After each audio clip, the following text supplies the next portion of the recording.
All right, so Kristen's gonna do a back squat. On a back squat, you'll want to unrack the bar, taking a slight split stance so you can shift your weight back to your back feet as you come out of the rack. You just have to step 2 steps to go back. As you do in a back squat, if you've never done this before, you can start with a front squat. Watch the front squat video. You can start with just a plate or a kettlebell or a dumbbell, and as it gets easier, then you can use the bar. And then if you don't have any problem with that, then you can start doing the back squat. So on a back squat, if you have the flexibility, go as low as you can. If you don't, that's okay. Do a half squat or a quarter squat. So Christian right here will demonstrate what a half squat look like. There you go. And then do a quarter squat. That's it, and come up. So on a quarter squat, because the bar, it doesn't move far down as much, so it's a little bit easier. A back squat, make sure you're taking a stand that's optimal for your knee to get out of the way for your whole torso to go down.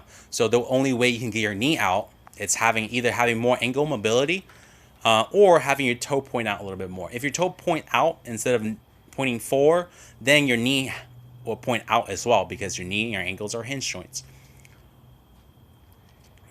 And as you struggle with a back squat, going for high reps or higher weights, what's going to happen is that you will extend your knee first, just like what Christian's doing right here, and then extend your hip, making a 2 movement, which is even less efficient.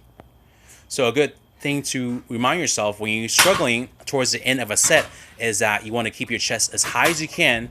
So the higher your chest is, the more center the bar is to the body, instead of away from the body, almost like a Romanian deadlift.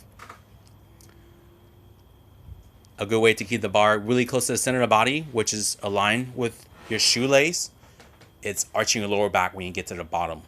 And a good reminder to tell yourself to do that, it's keeping your chest up. If you keep your chest up, you're likely to arch your lower back. If you arch your lower back more, then the bar will be closer to the midline of the body, which is the center of your shoes. And that is the back squat.